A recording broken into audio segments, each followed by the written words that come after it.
爹爹，到底什么时候和夫子成亲啊？这样我们就是一家人了。娘亲总爱操心我们，夫子比娘亲温柔，我们更喜欢夫子陪着。再过几天，我去讨一道旨意，让兰儿名正言顺入府，别受委屈。爹爹真好！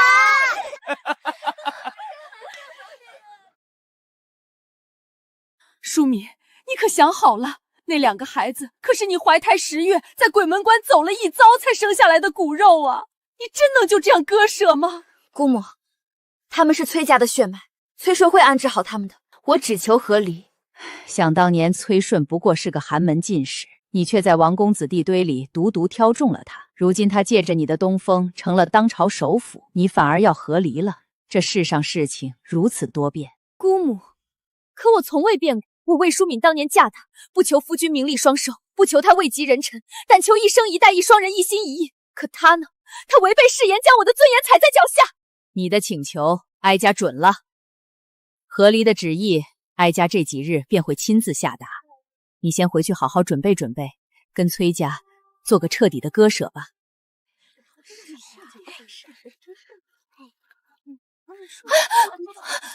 宝儿，小心！娘亲，你怎么来了？我在生火呢，你别来添乱。你们是怎么做事的？少爷和小姐才6岁不到，就看着他们在厨房胡闹。母亲，我和宝儿想亲手为兰夫只做个寿桃面点，作为生辰礼物。母亲何必一回来就动怒呢？记得我上半年的生辰，他们不过是说了几句祝语，从未提过生辰礼这回事。看好他们。既然母亲回来了，您的手艺是最好的，可以帮我们给夫子做礼物吗？我从前没有当母亲时，也是十指不沾阳春水，直到3年前，董兰姨作为女夫子进了府。小姐，天还没亮呢，您又何苦？这些事本该奴婢们做的。可别让孩子课上饿着冷着，这件大氅厚实些，宝儿怕冷。母亲还有正事，你们喊上厨娘帮忙吧。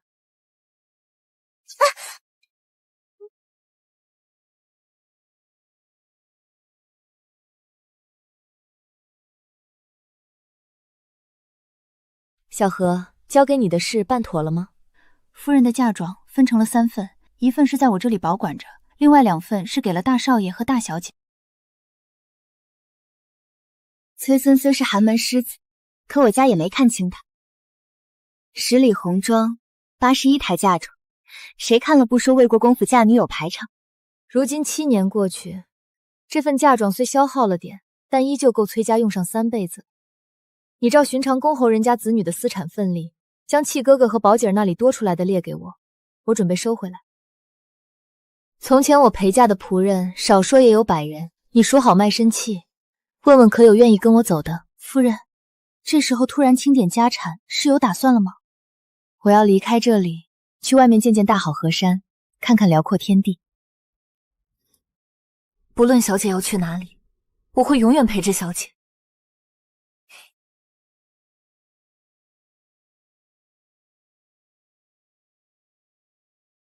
我在春风楼给你带了点心。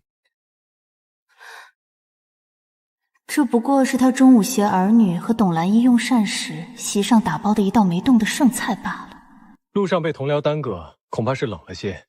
你若不想吃，就倒了吧。既然夫君也说冷了，那小何拿去倒了吧。你今日去见太后了，怎么不让我陪你去？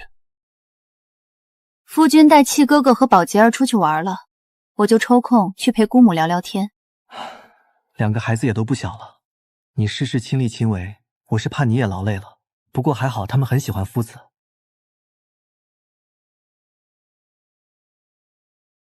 我还有正事处理。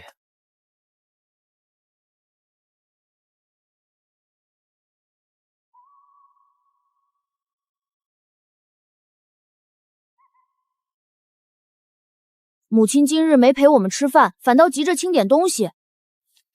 你还小，即便是这些，也比旁人多得多了。要好好保管。这些东西我用不上，母亲拿回去便是。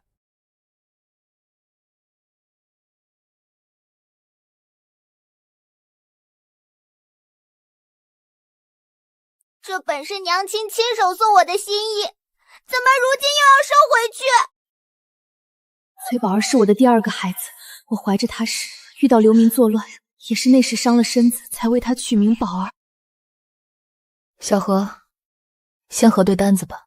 夫人，都好了，就是老夫人留给你的红血凤镯，你给了大小姐，竟然没瞧见。你给谁了？那是你外祖母的东西。说，大小姐把红血凤镯给谁了？回夫人的话，大小姐说蓝夫子戴着好看，就送给董姑娘了。母亲，你去哪里？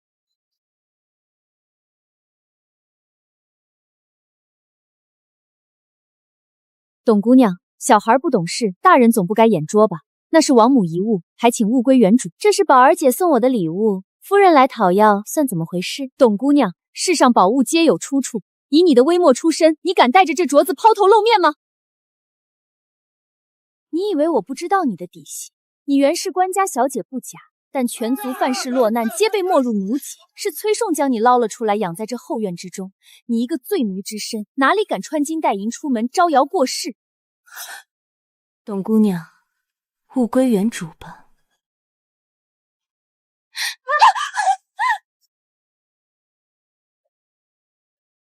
姐姐快来，娘亲和师傅撞到河里了！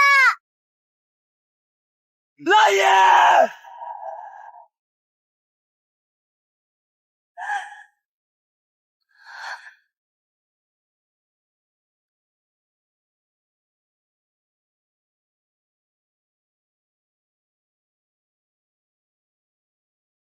淑敏，你如何了？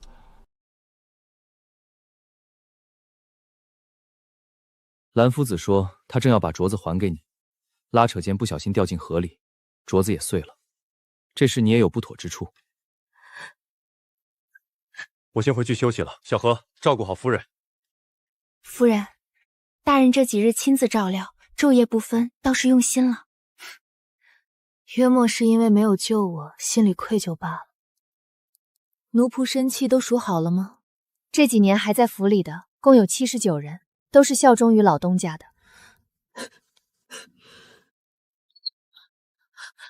母亲，您终于醒了。娘亲，我再也不和你吵架了。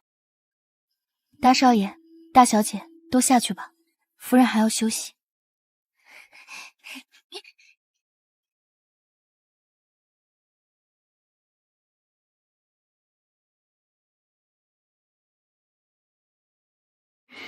淑敏，那日我下水救了董兰溪，众人都看见了，我决定给他个名分。你进来摆脸色给谁看？要怪就怪自己，好端端怎么动起孩子的嫁妆？你要做什么？那他今后就不是夫子了，对吗？往后他入府同住，你不必为难他，各自安好即可。既然要做妾，就是自己人了。从前的数虚我算了他双倍，便还一半给我吧，也就几千两银子。去拿银票。好，魏淑敏，我即刻求旨，让兰姨正式入府，往后不再受委屈。小何，你现在就拿着银票，去找伢子买个雅致的宅子。是，小姐。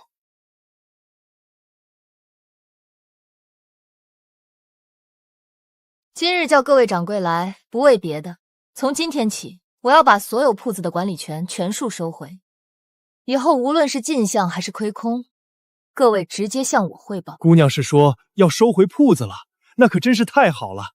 我们在姑娘手下时，生意倒是更好些。这是东家的那位蓝夫子，在我们这里赊了不少账。崔大人的意思是，就算了。董兰姨竟然赊了1000多两的账，简直是把这个铺子当成她的庄匣了。崔宋说的皆不作数，全都记下，到了日子去找他还钱。那太好了，有了姑娘这句话，小人必定把这账讨得明明白白。你将那几个铺子都收回了，你这是做什么？要和我分家了吗？魏淑敏，你还是如此擅独跋扈，我不过要纳妾，你就风风雨雨闹得家宅不宁。蓝夫子尝尝这个。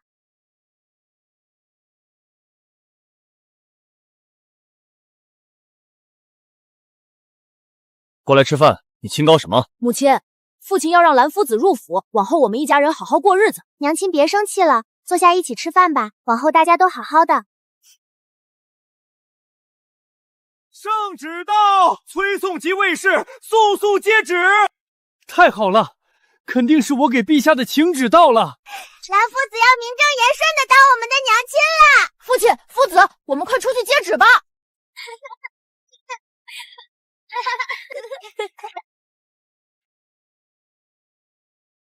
是崔雄的请旨，还是姑母的旨意，还说不定呢。崔雄接旨。自即日起，卫士舒敏与崔宋解除婚契，所还聘礼嫁妆依礼清典交割，不得滋扰。此后男婚女嫁各不相干。什么？合理？太后懿旨，并圣上口谕：魏国公府之女卫氏舒敏，性情温良，端庄淑德。今查崔府家宅不宁，崔氏宠妾灭妻，实非良配。自即日起，卫士舒敏与崔宋解除婚契，所还聘礼嫁妆依礼清典交割，不得滋扰。此后男婚女嫁各不相干。不可能，这不可能！我求的是贵妾的恩旨，怎么会是合理？怎么会？臣女魏淑敏叩谢太后娘娘隆恩，叩谢陛下隆恩。吾皇万岁万岁万万岁！崔寿，难道你要抗旨不遵吗？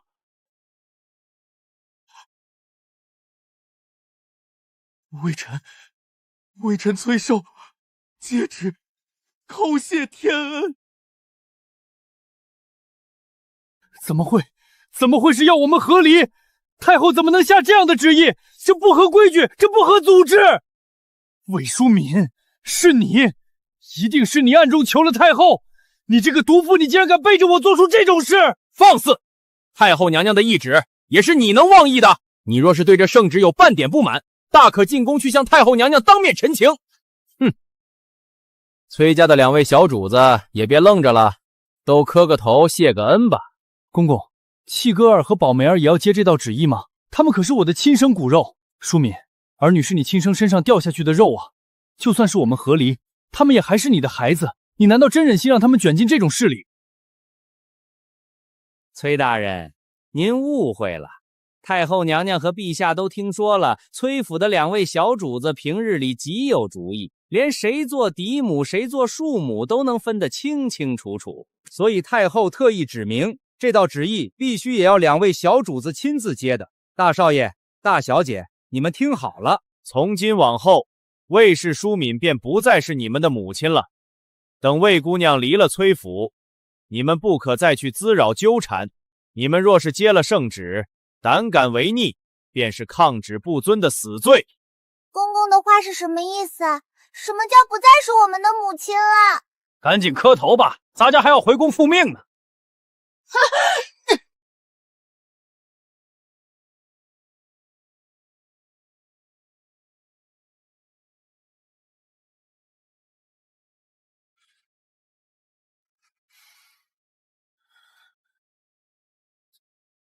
你要走？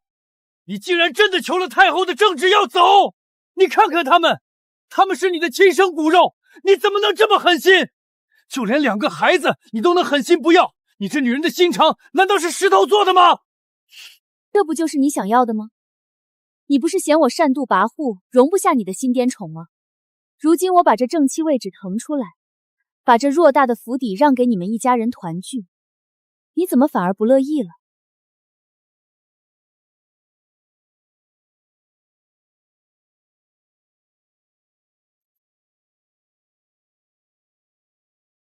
父亲，母亲好像打定主意要离开，再多劝说，或许也只会让母亲心烦。爹爹不用担心，娘亲要是搬出去住，平日里兰夫妇也常陪着我们读书玩耍，想来我和哥哥也不会孤单。小何，去告诉外面的人，可以进来搬东西了。都进去搬。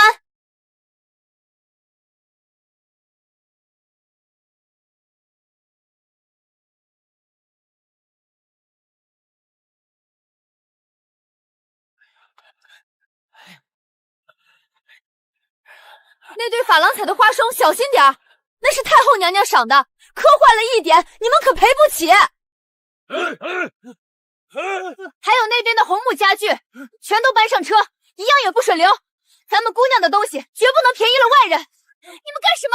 反了天了！光天化日之下，竟然敢在首府府里打劫，全都给我住哎手！呦，这不是董夫子吗？哦，不对，瞧我这记性，刚才圣旨都下了，现在该改口叫董姨娘了。你叫我什么？这些东西全都是崔府的宫中财物，你们擅自搬动，这是要做什么？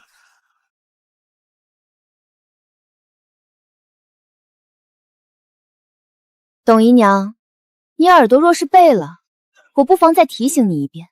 我家姑娘和崔大人是奉太后旨意和离，圣旨上写的清清楚楚，聘礼嫁妆、衣礼清点交割，这院子里的一草一木一砖一瓦，全都是当年我们魏家带来的陪嫁。如今姑娘走了，这些东西还有我们这些陪嫁的人，自然也要干干净净的跟姑娘离开。怎么，董姨娘莫不是以为占着别人的窝久了，就真把别人的东西当成自己的了？就算和离，你们竟然真的把所有东西都搬走，连个杯子都不留！留什么留？留给你们沾染晦气吗？不仅是这些物件，所有陪嫁来的数十个奴仆、卖身契全在姑娘手里，今天也都得跟着走。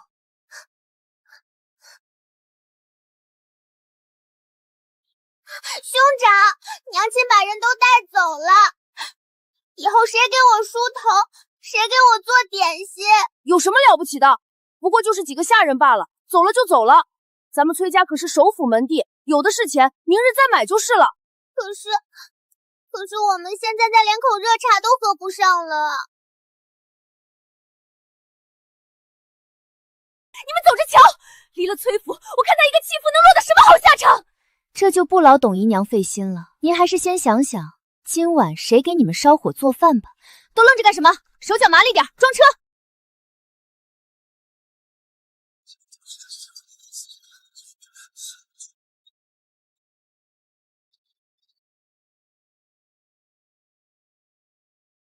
舒敏，你真的要走得这么绝？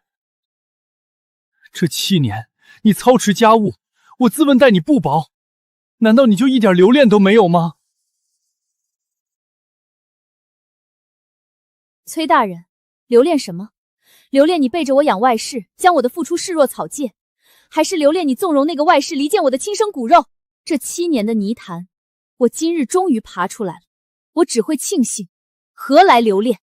父亲，母亲心意已定，强求无用。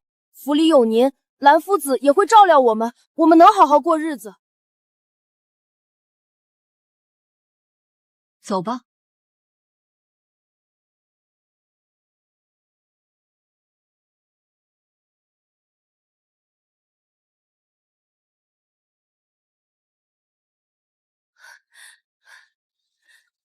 妹妹，你受苦了，这天杀的崔用竟然敢这么作践你！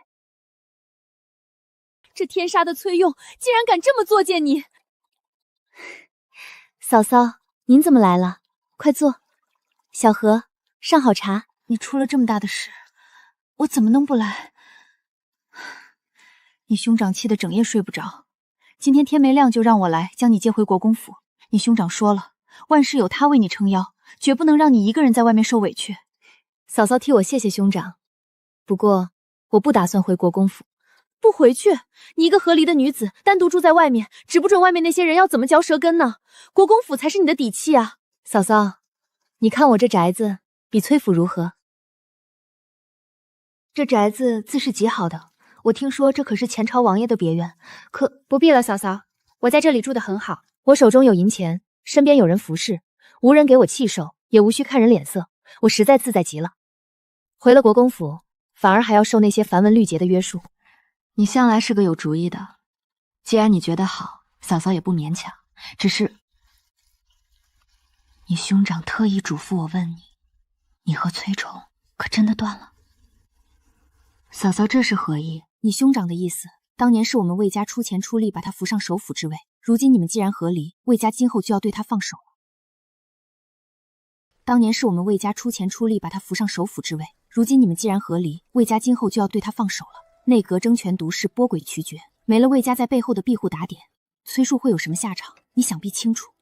你兄长是怕你心里还有他，将来下不去手。朝堂上的事，让兄长自行定夺便是。崔叔的死活与我再无半分干系。总之，我和他是断得干干净净的。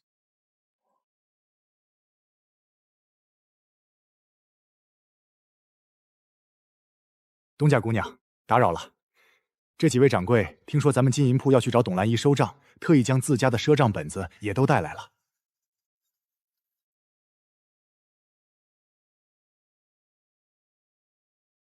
魏姑娘，那董兰姨这3年在我们庄子上定做了数百套云锦成衣，光是上个月就订了10套极品狐狸毛披风，都说是记在您的账上。还有我们店里的红宝中头面、极品翡翠镯子，甚至还有给崔家大小姐打的纯金长命锁，她也是眼都不花就拿走了。还有我们店前朝的汝窑花瓶，董夫子说是要摆在崔大人的书房里，说是您准了的，直接差人来搬。小何，算算，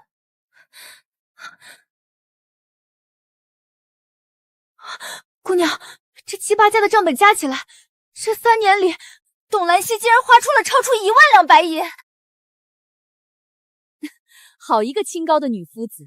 崔大人为官清廉，死要面子，按月只拿着朝廷核定的那点微薄俸禄，这1万多两的真金白银，我看他拿什么还？那东家的意思是，这笔烂账咱们该怎么讨？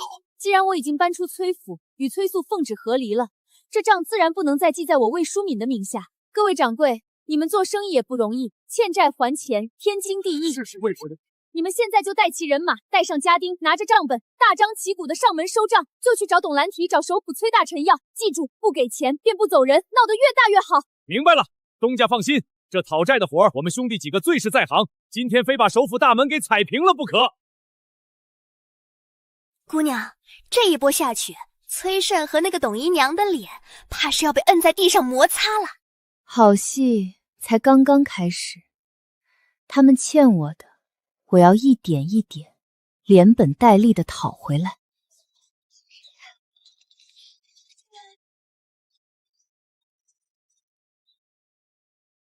淑敏，你可算来了，我还怕你不肯赏光呢。侯府设宴，淑敏怎敢不来凑凑热闹？侯夫人这满园的奇花异草，当真是让人大开眼界。是什么呀？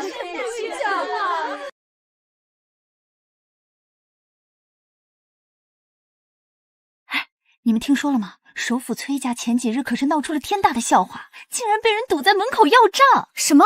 首府府顶被讨债？快仔细说说。听说几位金银铺子的掌柜联合找上了崔府，堵着大门，开口就要那个董兰姨还钱。挥霍的时候不手软，出了事倒躲起来了。就是真是不要脸。崔宋散朝回来，外面聚集了一大圈看热闹的百姓，崔胜脸都绿了，最后只能改刀从角门灰溜溜的钻进崔府。他替那董事销了账，1万多两的现银啊！1万多两，崔大人那点微薄俸禄，怕是底裤都要赔进去了吧？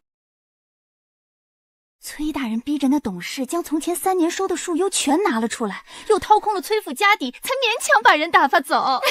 从前董兰溪都吸你的血，崔宋倒是没什么感觉，如今换成他了，该叫他心疼心疼。我不过是将我的账要回来罢了，这原本就是他们欠我的，1分1毫我都不会少算。要得好，敏敏，绝不能便宜了那对狗男女。就忘恩负义的薄幸郎，就该受点报应。真当魏国公府的嫡女是好欺负的吗？瞧，那谁也来了。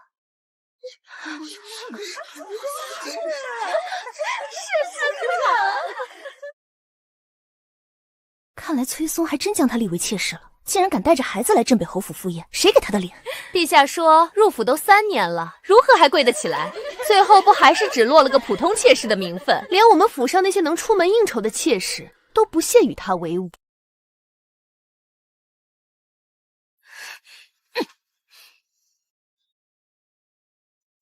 裙子花色我不喜欢，重做。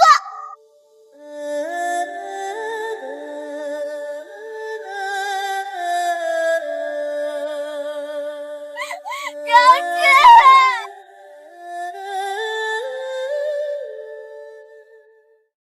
崔小姑娘，请自重，你我如今已无关系，不可如此称呼。娘亲，你怎么这些日子都不回来看我？你知不知道我过得好惨？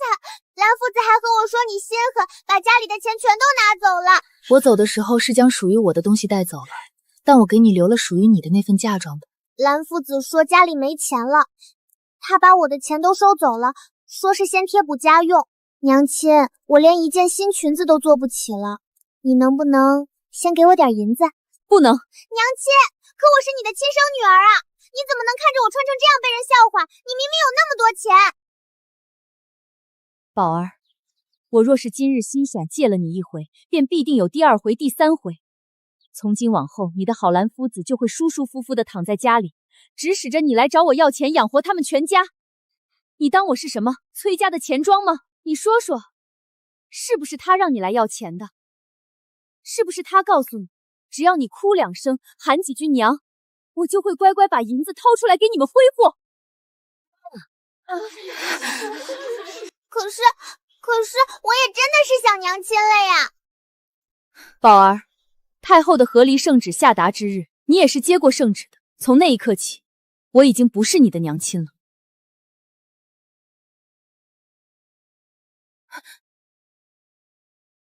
母亲，宝儿心心念念盼一身新裙子。淑敏，别理这些不懂规矩的人，我正好有些私事要与你商量，借一步说话。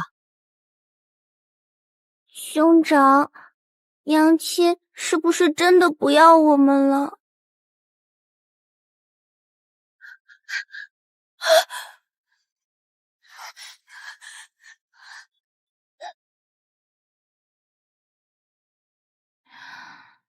淑敏，你今日赴宴可注意到一件事？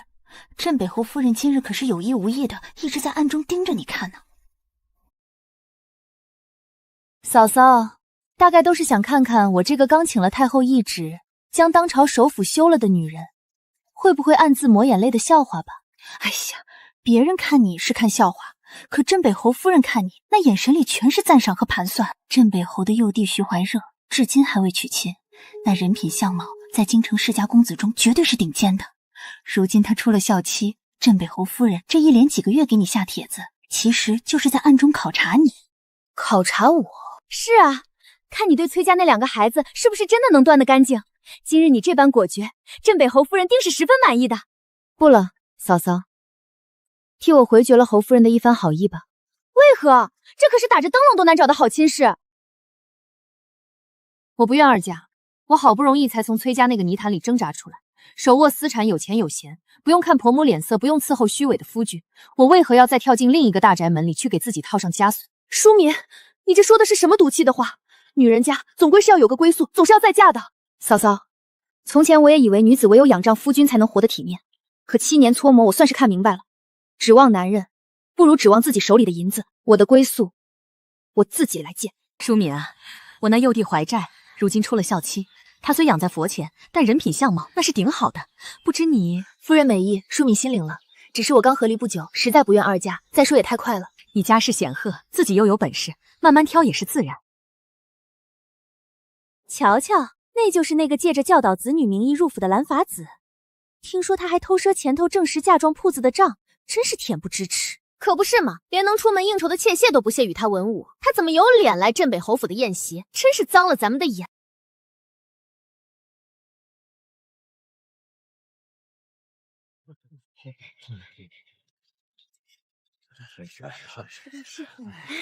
姐姐，真巧啊，在此披见了。让开！谁是你姐姐？别在这儿攀亲道故，脏了我家夫人的路。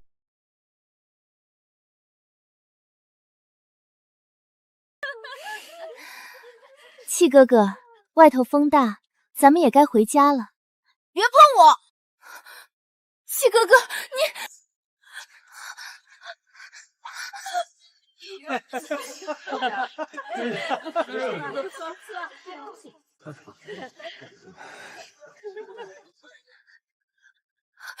老爷，您可算来了，七哥他……魏淑敏，你给我站住！魏淑敏，你到底想干什么？这才和离了几日，你就这么急不可耐的要嫁人？你就这么想攀上镇北侯府的高枝？魏淑敏，你到底想干什么？这才和离了几日，你就这么急不可耐的要嫁人？你就这么想攀上镇北侯府的高枝？崔大人，请您自重，我家夫人与你已经没有任何关系了。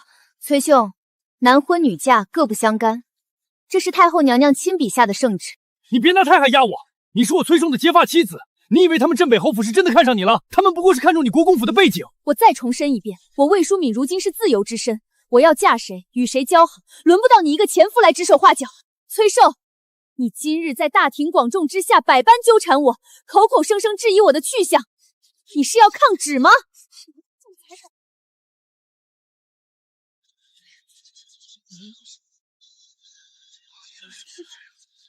你不能走！崔叔，放手！大庭广众拉拉扯扯，你堂堂首辅连体面都不要了吗？魏淑敏，你是不是忘了你自己是个什么状况？你以为镇北侯府是真的想娶你进门吗？你当初为了生契哥和宝儿，伤了根本。一个不能生养的女人，除了我崔宋愿意包容你，你还能嫁给谁？你绝了嫁人的心吧！这就是我全心全意扶持了7年，在鬼门关走一遭生儿育女的丈夫，如今这竟成了他当众羞辱我的武器。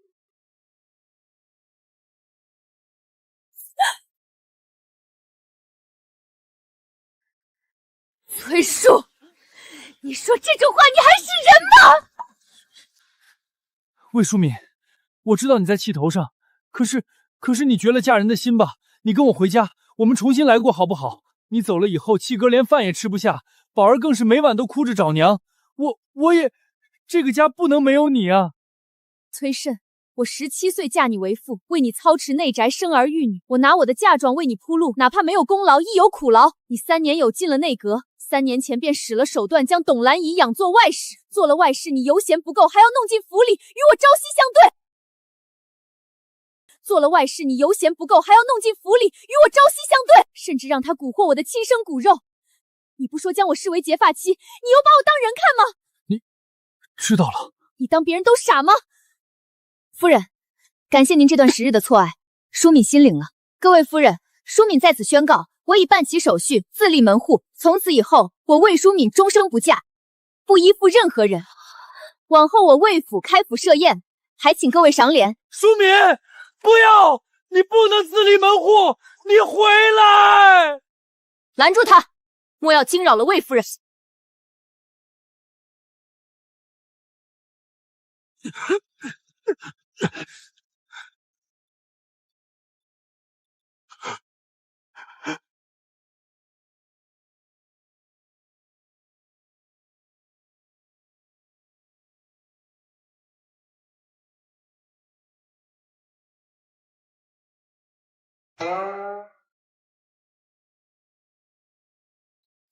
你要自立门户，你竟然宁愿自立门户，也不愿再看我一眼。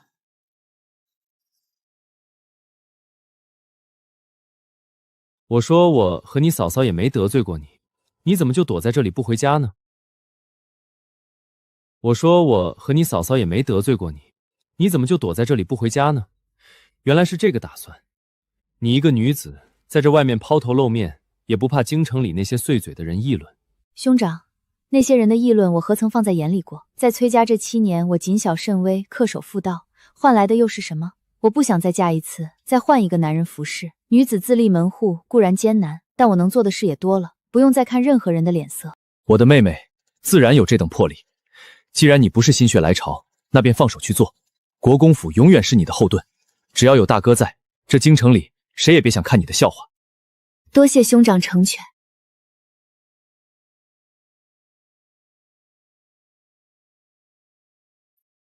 臣女叩谢太后隆恩，太后千岁千岁千千岁。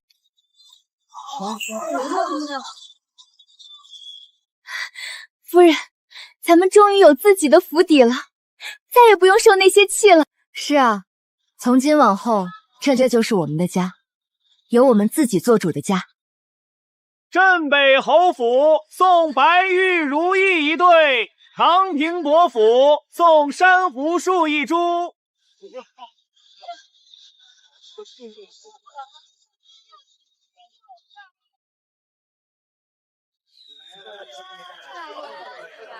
走吧，我们过去。今日是母亲的好日子，我们诚心前来道贺，好好同她赔个不是。母亲，我们兄妹二人特意前来向您道贺。崔公子、崔小姐，今日是我们魏府的大喜日子，贵客众多，还请莫要在此阻挡了别人进府的道。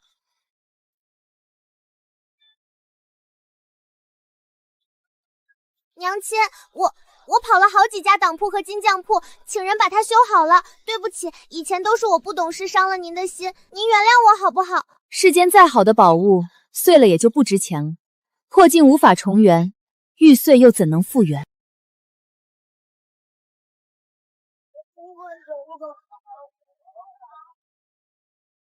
娘亲，从前是我糊涂，辜负了您的心意，我真的知错了。这段日子我时常想起您，越想越后悔当初不该听信旁人的话与您置气。我没有别的奢求，容我跟您说一句对不起。那是崔家的一双儿女吧？瞧着如今境况大不如前了，想来也是年少不懂事，当初偏信旁人，疏远了亲生母亲，如今心里难免懊悔。自您离开之后，我才慢慢懂了，往日里您处处惦记我，这份心意有多难得。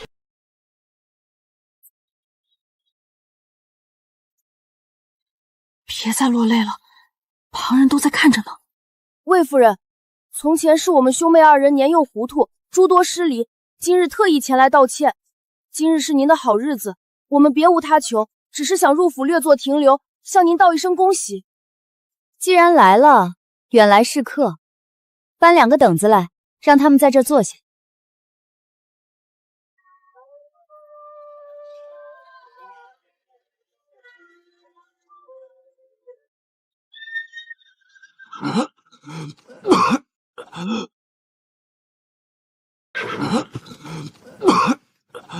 夫人，按您的吩咐，已经去崔府将崔大人喊来了。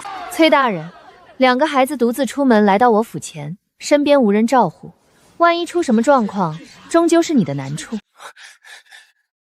你们出门怎么不告诉我？这么多外人看着，太失礼了。我们没有故意捣乱，我们只是想娘亲了。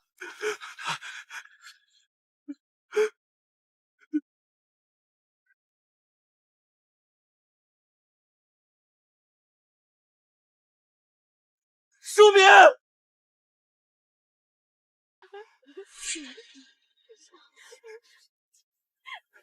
魏淑敏，从前人人都说我高攀，说我一个寒门学子配不上你这金枝玉叶，我这心里就像扎了根毒刺，我就想要越过你家，想要证明我自己，我想要所有人看看，我崔宋不是靠女人的软饭男。我被虚荣蒙了心，疯了才会去招惹董兰溪，把你逼走。淑敏，我知错了。真的知错了，没有你，崔家什么都不是。求求你，看在7年夫妻的情分上，看在孩子们的份上，原谅我这一回吧。母亲，救救我们吧！你的心肺早就烂透了，我不稀罕看。崔大人，好自为之。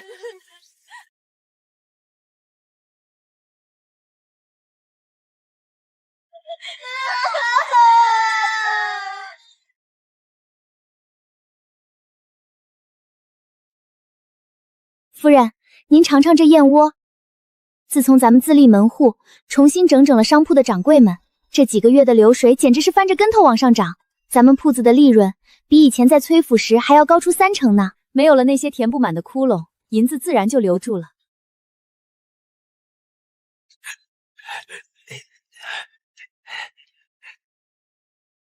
东家，您吩咐我去京城各大当铺走动，只要是崔家或者董兰溪名下拿去死当的东西，统统赎回来。这不，今天我又扫荡了一圈，打开看看，全都在这儿了。夫人，这不是您当初特意留给大少爷和二小姐的东西吗？他们的私产怎么全被当了？我早就知道，他们根本护不住自己的东西。董兰一那种贪婪无度的人，怎么可能放过这些肥肉？东家，您是不知道，那当铺老板都笑掉大牙了，说崔府的下人去当东西时鬼鬼祟祟的，偌大一个首府府邸，现银早就被那个董贵妾一笔掏空了。如今要维持着首府家眷的架子，已经快把他压垮了。看来董兰一也是当无可当了，活该！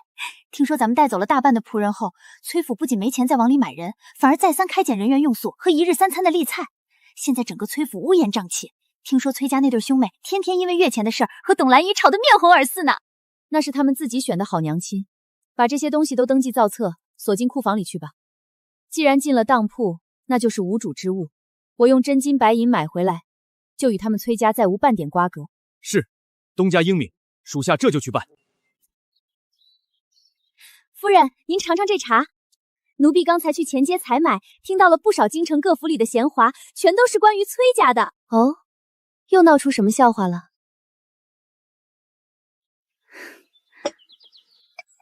哦，又闹出什么笑话了？这几日大家也都默契着，不给崔府下帖子了，怕他出门打秋风呢。董兰姨爱慕虚荣，如今没钱装点门面，自然是遭人嫌弃。不过我也给他长嫂送了话，让他派人留意着董兰姨那边，别让他被逼急了，惹出什么大祸事来。夫人，您还管他们干什么？不是管他，我是怕他牵连无辜。行了，备车吧，我要去一趟远郊的云起书院。山长，我今日来是想捐赠一笔重金，用于修缮书院屋舍，并承担学子们今年的束申与笔墨纸砚的费用。魏夫人高义，老朽带云起书院上百名寒门师子给您磕头了。山长且慢，我有一个条件，云起书院从此以后必须开创招收女学生的先例。夫人胸襟，令男儿汗颜，老朽必定遵从。多谢魏夫人恩典。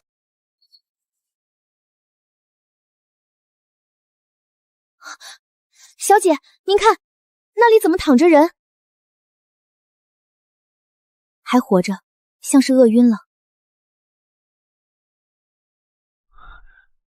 在下云起书院学子王坚，多谢夫人施恩书院。夫人，这可怎么办？要不要报官？既然是云起书院的世子，又有缘倒在我家门前，便不能见死不救。叫2个家丁来，把他抬进前院客房，找大夫来看看。是，夫人心善，这书生算是遇到贵人了。嫂嫂今日怎么有空过来？看您神色匆匆，可是国公府出了什么事？国公府没事，是你那个前夫崔顺，他出大事了。崔顺，他又是被严彬弹劾宠妾灭妻了，还是因为穷得揭不开锅去借印子钱了？要是借印子钱就好了，是董兰一背地里瞒着崔顺，居然敢私下收受外地官员的巨额贿赂。什么？他疯了吗？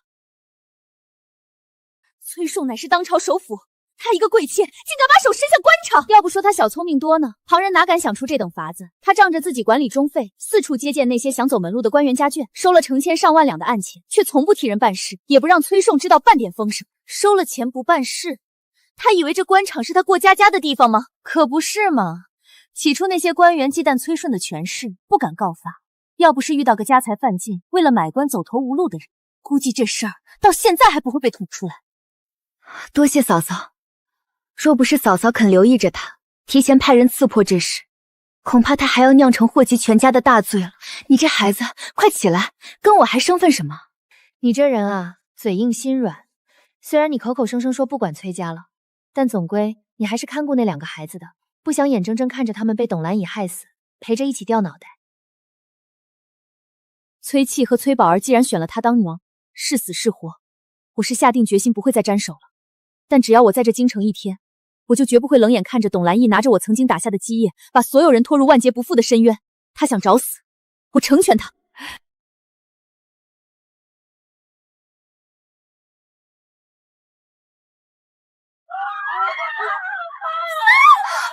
你们干什么？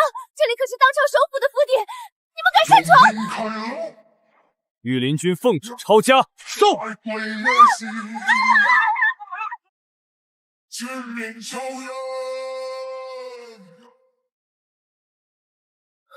崔大人，你这位好贵妾背地里收受了外地官员整整3万两白银的巨额贿赂，证据确凿，带走！老爷救我！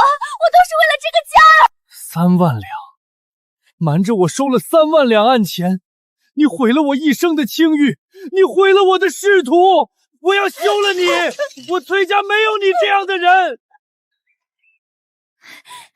夫人，大快人心，真是大快人心啊！怎么了？喘匀了气再说。崔府被御林军抄了，董兰义被抓去了大理寺，判了廷杖20，打的那是皮开肉绽，连连惨叫。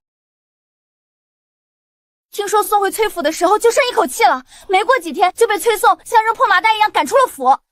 崔宋呢？他堂堂首辅，家里出了这么大的贪腐案，皇上能饶了他？陛下看在他却不知情的分上，没有治他的重罪，只降了他的品级，停了半年俸禄，令他退出内阁。退出内阁，降职停俸。对于崔树那种极度虚伪，把权力面子看得比命还重的人来说，这比杀了他还要让他痛苦。这就是他为了那个女人付出的代价。那董兰姨死了，他被休出府后，竟然一不做二不休，把崔府最后一点银钱全卷跑了。结果在外头逃了半年，钱挥霍光了，被官府捉拿归案，死在牢里了。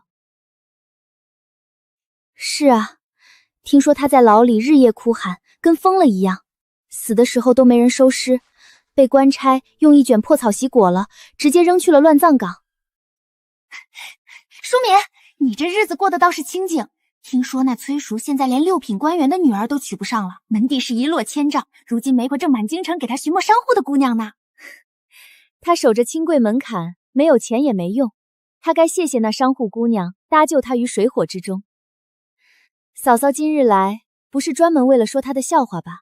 当然不是，你兄长给我下了严令，你都自立门户了，要我必须让你找人入赘。你到底怎么打算的？那前院住着的王介，我看着气度就不凡，你若是无意，我可要把他赶出去了。嫂嫂莫急，此事我自有决断。王公子，这半年来你暂住府上，也帮我打理了不少书院的事。如今我兄嫂逼得紧，非要我找人入赘。你若不嫌弃，我们签个假婚书，也算应付了他们。待你高中，我自会还你自由，绝不连累你的仕途。承蒙夫人不弃，王介心甘情愿入赘，绝非敷衍，更无需退路。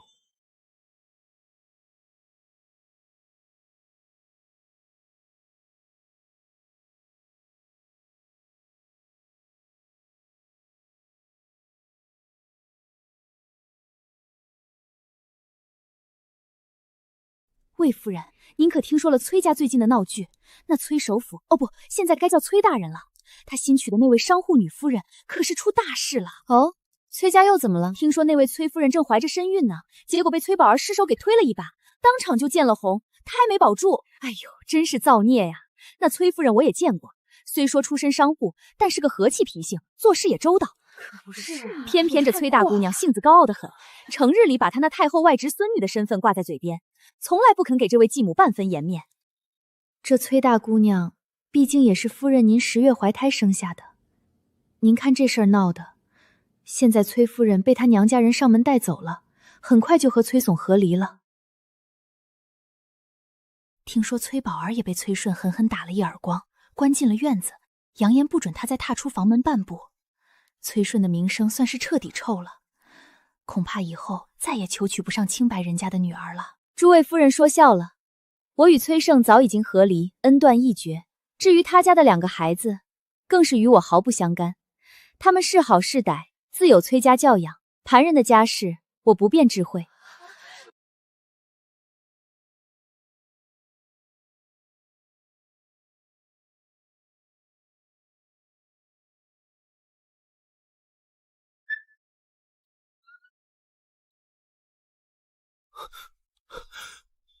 魏夫人，不，母亲。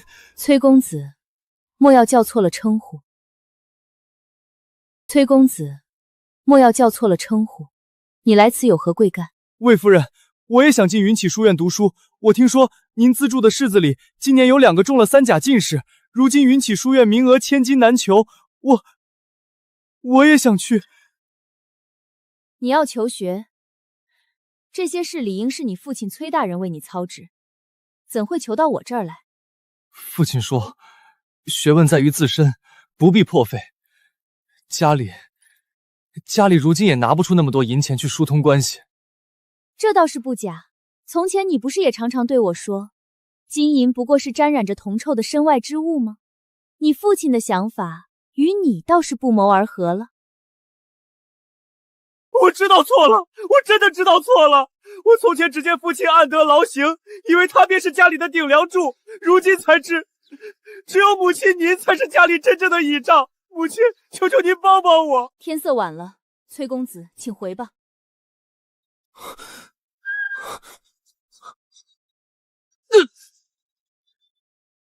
母亲，书院的事儿便算了，这是我和宝儿亲手做的糕点，是我们特意为您做的，求您尝尝。小何，接下吧。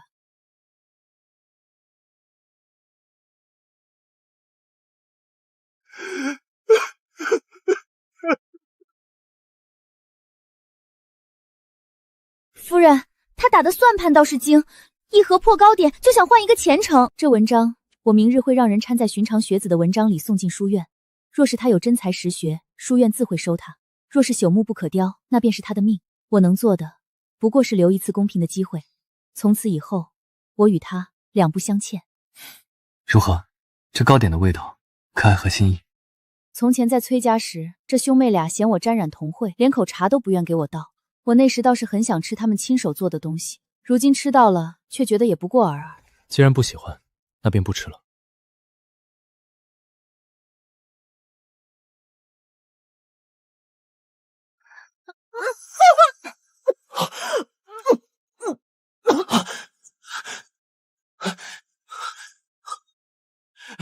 来人，快备马，连夜去请大夫。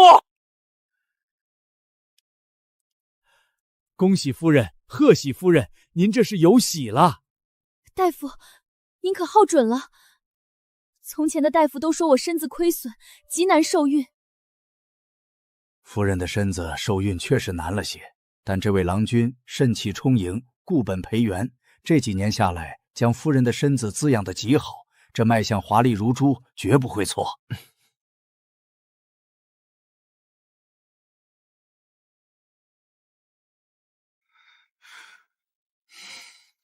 夫人，我是想一辈子和你过下去的，但事到如今，有一件事我不能再瞒你，我必须向你坦白。你说。其实我本名徐怀奇，是镇北侯府失踪的小儿子。当初那桩议亲，本是我的心意。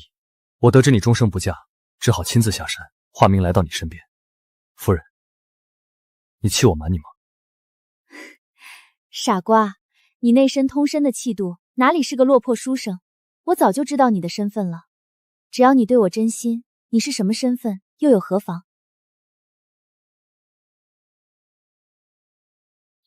怀姐，你既然已经回来了，淑敏也有了身孕，不如就顺理成章的搬回侯府来住。你兄长已经为你安排好了官职，你何必还非要去魏府做那个什么赘婿？母亲，儿子信奉佛学，不拘世俗。当年儿子下山，便是为了淑敏而去。他既然立了女户，我便当随他。至于孩子，咱们也定下了规矩，两头上谱便可。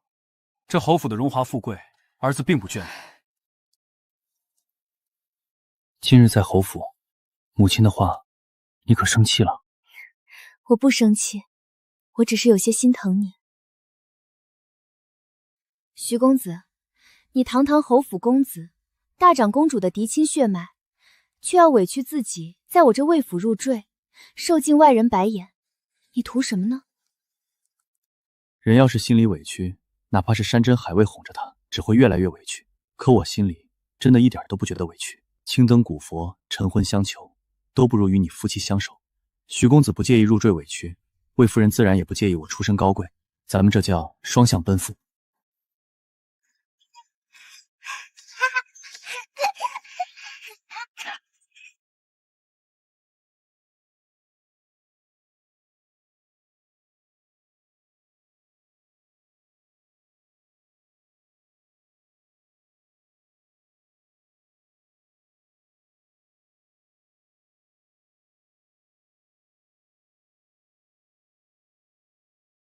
魏夫人安好，郡主安好。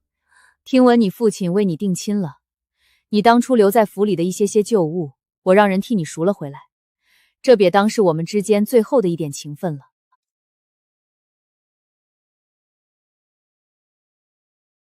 娘亲，那个姐姐为何要哭啊？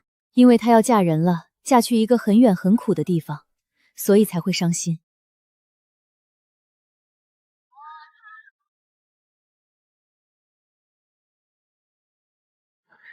可算散了。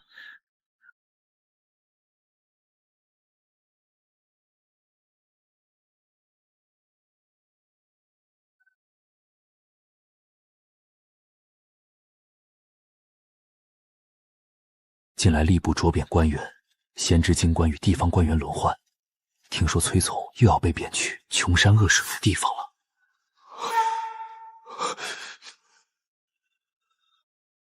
让他走远些吧。走吧。